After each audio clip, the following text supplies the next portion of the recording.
7 de la mañana con 32 minutos, ya está con nosotros Mauricio Alarcón, director ejecutivo de Fundación Ciudadanía y Desarrollo, analista político. Le preguntamos lo de rigor. ¿Cómo vio el proceso electoral Mauricio Alarcón y la fundación como tal? Hasta ahora hay algunas quejas. De hecho, esto ha generado problemas en el propio Consejo Nacional Electoral, que ya los había tenido. Dos de los vocales se enfrentaban a los otros tres. Ahora las cosas ya son, parece que, irreconciliables. Mauricio, buenos días. Buen día, Edgar. Efectivamente, así parece ser. Se ha visto mucha ruptura por parte de los miembros del Consejo Nacional Electoral en los últimos días. Pese a ello, creo que el proceso electoral se ha llevado relativamente bien. El día de las elecciones no se han presentado mayores incidentes, salvo los que habitualmente tienen lugar. Instalación tardía de las juntas receptoras del voto, porque la gente le huye al hecho de pasar todo el día sentado, entregando papeletas y después hasta la noche contando votos. Pero es que a la noche se produce esta demora en la entrega de los datos. Y ahí vamos, por eso de la jornada electoral. En el transcurso del día vemos demoras de la ciudadanía al momento de votar. Se tenía previsto que un voto dure en promedio 2-3 minutos, pero se llegó a reportar hasta 5 minutos de tiempo por cada elector. 15 minutos en algunos casos. 15 lo minutos. cual podía traer problemas. Incluso algunos llegamos a pensar que podía quedarse gente adentro de los recintos tratando de votar después de las 5 de la tarde. Afortunadamente eso no pasó. Tampoco influyó decisivamente en el nivel de ausentismo, que es prácticamente al que estamos acostumbrados los ecuatorianos, 20%. 2 de cada 10 ecuatorianos no acude a votar. Quién sabe si porque todavía falta depurar el padrón o porque definitivamente no quiere elegir a sus autoridades. Ahora, cerrada la jornada electoral, se sabía que el proceso de conteo de votos iba a ser complicado, no por las elecciones de gobiernos seccionales, sino por lo del Consejo de Participación Ciudadana. En la práctica se cuentan los votos de alcalde muy rápido y el conteo se atora o se traba con el resto de dignidades. Así es que ese es un punto que obviamente acarrea retrasos también para el procesamiento de los resultados. Ha habido críticas y quejas al sistema electrónico, al sistema digital. Se ha dicho que esto obedece a fallas del servicio de internet, del ancho de banda para la transmisión de resultados. Creo que eso sí se debía prever, especialmente porque se sabe el flujo de data que viene de todo el país para procesarse en las unidades centrales que recopilan la información de los votos, ¿no? Así es que ahí, sin embargo, hasta el día de hoy, de lo que he visto los últimos reportes, estamos cercanos al 90% de procesamiento de votos. Completo. Creo que eso es un buen signo, ¿no? Ahora, al principio se atora, pero después fluye de manera normal, y en algunos cantones y en algunas provincias vemos que incluso ya se reporta el 100% de contabilización de votos, lo cual es bastante grato. Ahora, los resultados. Aquí se manejó encuestas desde hace 3 meses que le daban la ganancia al general Paco Moncayo y a su binomio para el Consejo Provincial, el capitán Zapata. Eso no sucedió, él ha quedado en tercer lugar, Zapata ha quedado en segundo lugar para la prefectura de Pichincha. El ganador es el doctor Jorge Yunda, que no precisamente, pues muchas personas en la encuesta le daban como tal. ¿Qué piensas de eso? Primero creo que tenemos que analizar el rol que han jugado las encuestadoras y los equipos de campaña de los candidatos en los últimos tiempos. Yo no diría incluso solo en este proceso electoral. En primer lugar, las encuestadoras presentando datos que a la larga no reflejan lo que se ve. O sea, simplemente, no sé, evidencian una tendencia o evidencian un momento o le mintieron las encuestadoras a los candidatos y a la gente. O simplemente, como se empieza a decir, se vendieron para presentar cifras que beneficien o perjudiquen a ciertos candidatos, lo cual nos pone ante un dilema ético sobre el trabajo de estas encuestadoras. Pero recordemos que a nivel mundial y a nivel latinoamericano también han fallado. fallaron para el Brexit en Gran Bretaña, las encuestadoras más técnicas y profesionales del mundo, fallaron para el referendo de la paz de Colombia, así es que ahí viene el humo. Fallaron con la elección de Donald Trump. ¿Por qué menciono yo los equipos de campaña? Porque el nivel de circulación de encuestas falsas en las últimas semanas fue impresionante.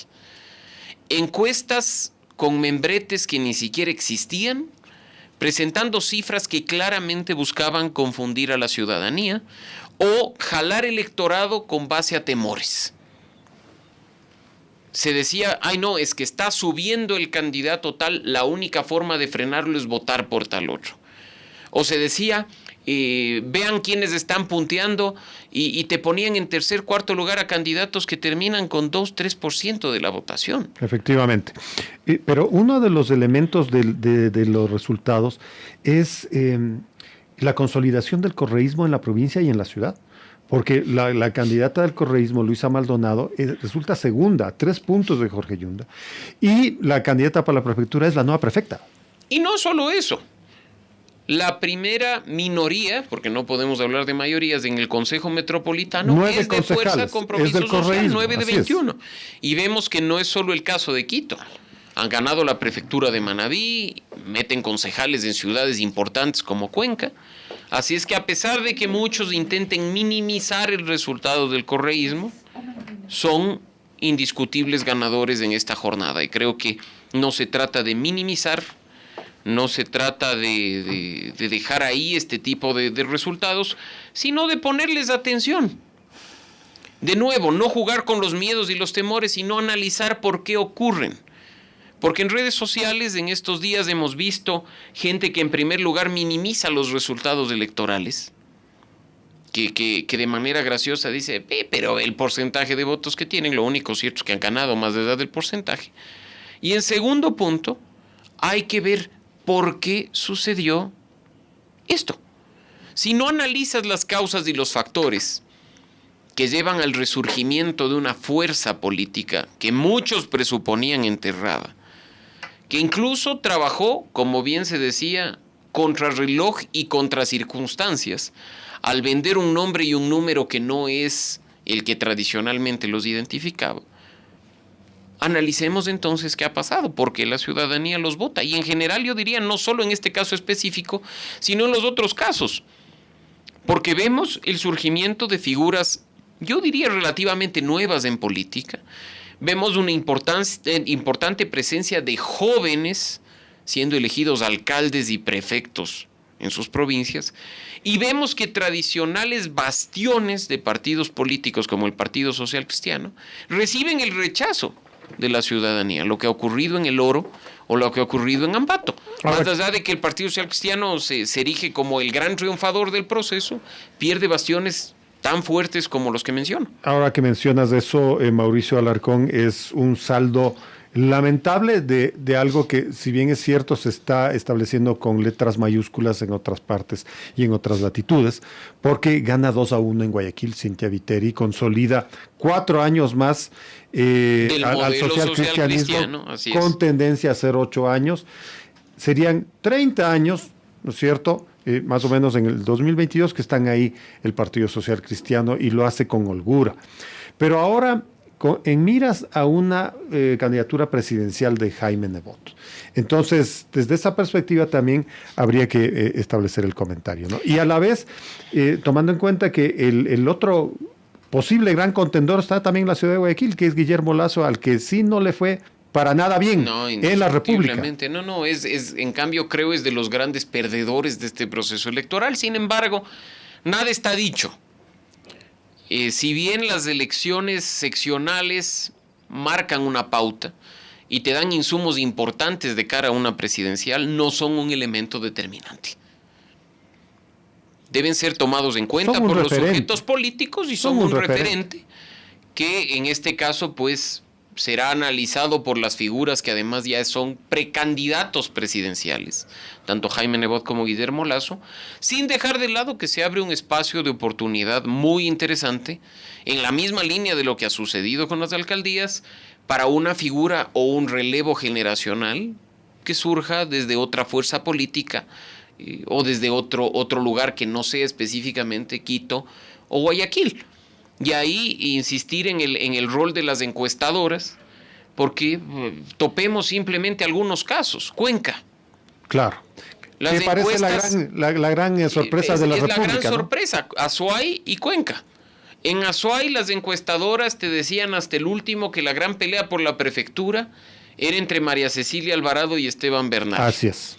Ni siquiera lo consideraban a Yacu Pérez Guartambel. No, le habían puesto en el último escalafón de la encuesta. Y resulta triunfador y con holgura.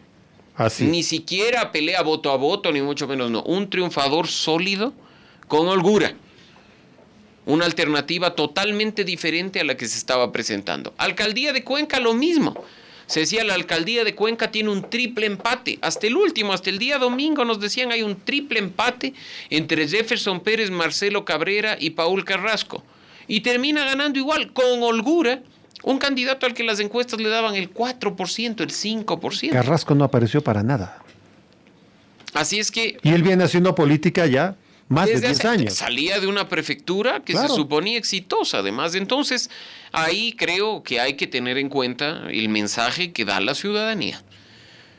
Más allá de que se pinte el país de un color determinado o de que se hable de ganadores y vencedores, hay mensajes claros.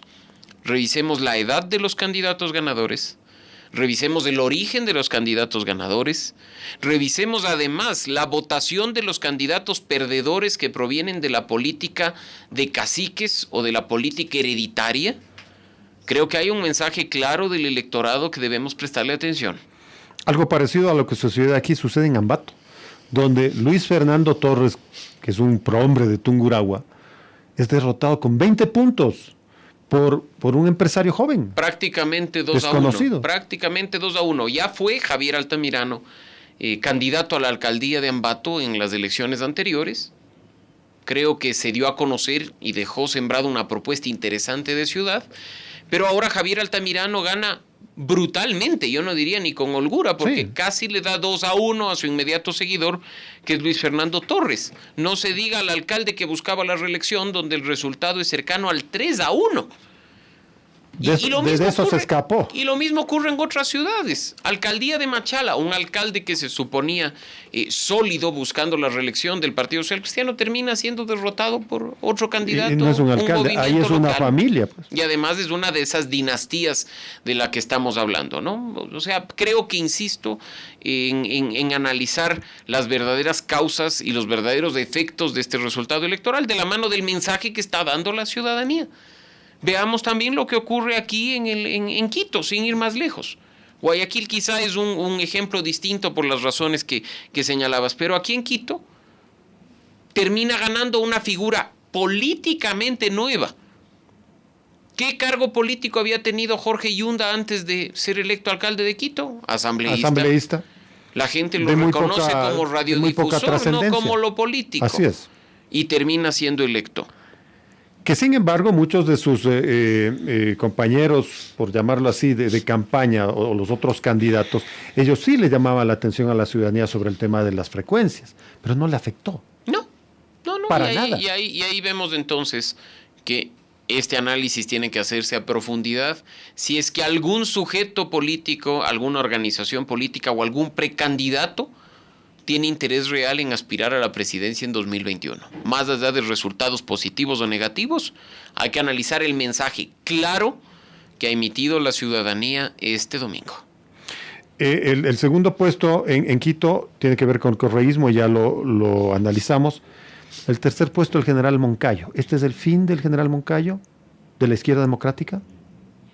¿Este es un revés durísimo para la democracia, sí? De la izquierda democrática no creo. Del general Moncayo me animo a decir que sí. No solo por un tema etario, sino por un tema de que ya la gente quiere un relevo político. Ya quieren nuevas figuras.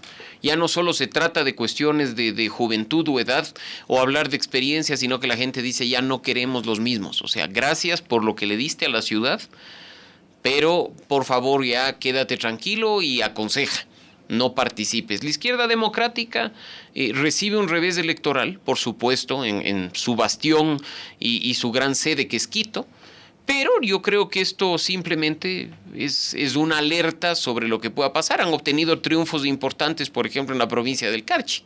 En el caso de Democracia Sí, que estaba en alianza acá, también obtiene triunfos importantes, como en la provincia de Santo Domingo de los Áchilas. Y en otras provincias y cabeceras cantonales donde han hecho alianza con movimientos locales. Así es que ahí se pinta también un escenario interesante para un movimiento nuevo, encabezado por Gustavo Larrea, que podría tener alguna injerencia o influencia en las presidenciales de 2021. Gracias a la lectura de Mauricio Alarcón, director ejecutivo de Fundación Ciudadanía y Desarrollo. 7 de la mañana con 47 minutos en Impacto Informativo.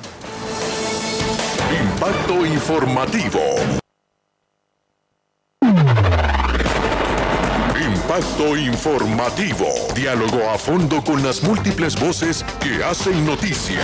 Impacto Informativo. El encuentro diario con la noticia.